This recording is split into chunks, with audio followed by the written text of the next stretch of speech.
Benvingut, benvinguda a aquest nou mòdul de tràmits necessaris per emprendre. Aquest mòdul l'hem desenvolupat al grup GitCat que dirigeixo i, a més, compta amb la participació del senyor Francisco López. En aquest mòdul aprendràs tots els tràmits necessaris per fer-te autònom, per treballar en una cooperativa o inclús en una societat, a més de tots aquells tràmits fiscals que requereixes i la nova llei de cooperatives. Comencem!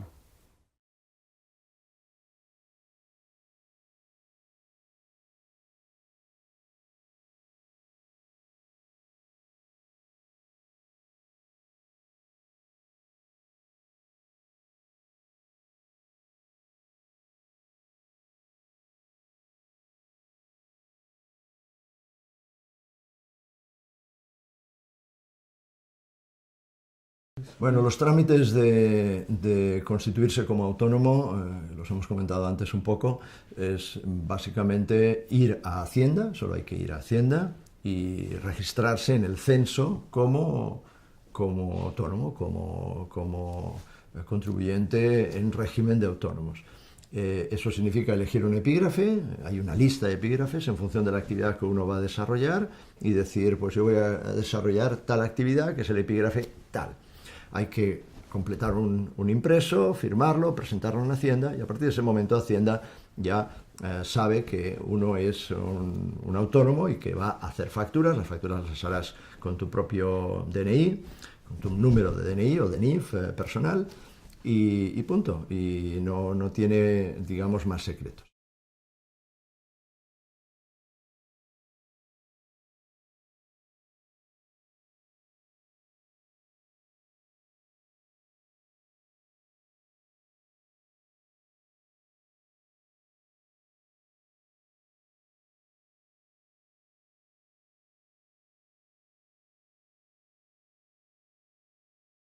La constitución de una sociedad está perfectamente delimitada por la ley de sociedades de capital, sea una sociedad limitada a una sociedad anónima. La sociedad limitada, que es, como digo, la más habitual, conlleva pues decidir qué capital se va a constituir, cuántos socios la van a constituir, qué domicilio va a tener, qué objeto va a tener, que es un poquito lo que decíamos antes del autónomo, pues hay que decir a qué nos vamos a dedicar y eso concretarlo como objeto, y hay que concretar unos estatutos y con todo eso, bueno, antes, me olvidaba antes, hay que pedir un nombre social al registro mercantil. Entonces, una vez asignado el nombre social, hay que hacer una transferencia a un banco del capital cada uno de los socios y con el certificado del registro mercantil diciendo que este nombre está libre, X Sociedad Limitada, y con el certificado del banco de que han puesto el capital cada uno de los socios, se va a un notario y el notario, en una sesión ya por constituida la compañía, hay que escoger también, hay que decidir también la sociedad qué administradores va a tener. Si un administrador único, si dos administradores solidarios o mancomunados, o tres administradores o más constituidos en consejo de administración. Esto está en la ley de sociedades mercantiles y sociedades de capital, y bueno, cualquier abogado o un notario pues puede asesorar para hacerlo. Hay procedimientos de constitución de sociedades especialmente pensados para nuevos emprendedores que son rápidos y baratos, como la constitución de lo que se llama las sociedades express. Esa es la vía y lo que implica constituir una sociedad. Cuando hablamos de una sociedad anónima es un poquito más complejo, pero es el mismo proceso. Cuando hablamos de una sociedad cooperativa, pues hay que seguir unas pautas que, como mencionaba antes, pasan por la ley de sociedades cooperativas y por el apoyo de la Consejería Autonómica, que te va a explicar todos los pasos que has de dar. A partir del momento que se tiene el NIF y de que la sociedad ha quedado registrada en el registro mercantil, uno puede empezar a funcionar.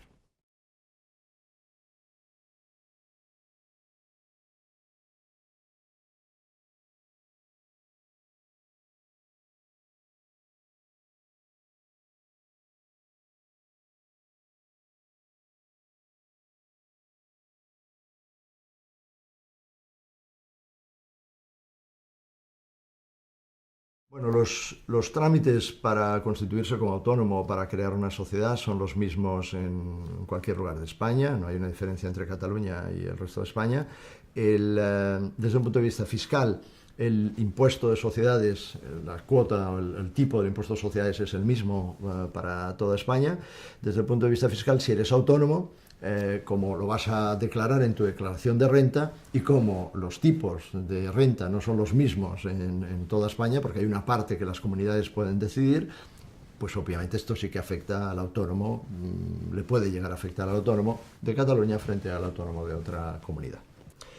En cuanto a cuando uno hace operaciones con el extranjero, bueno, las operaciones con el extranjero conviene asesorarse con quién, qué tipo de operación, porque pueden estar sometidas, de hecho están sometidas a un régimen de IVA específico, ¿no? Y ahí conviene estar asesorado.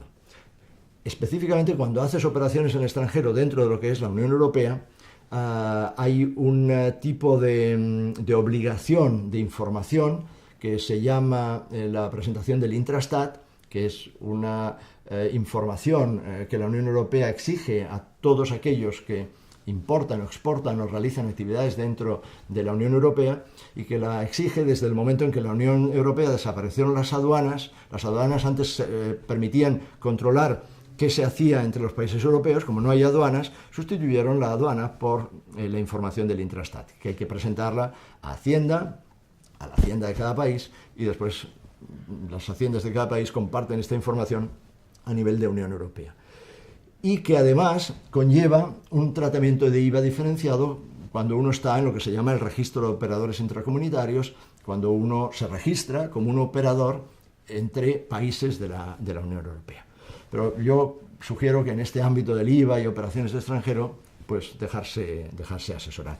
No es nada complejo, es fácil. Hay que entender una serie de conceptos básicos, pero es importante dejarse asesorar porque entre asesorarse o no puede haber una diferencia de que la operación tenga IVA o no tenga IVA, uno la haga mal o tenga problemas con su cliente o con su proveedor extranjero porque no esté registrado en este registro de operadores intracomunitarios.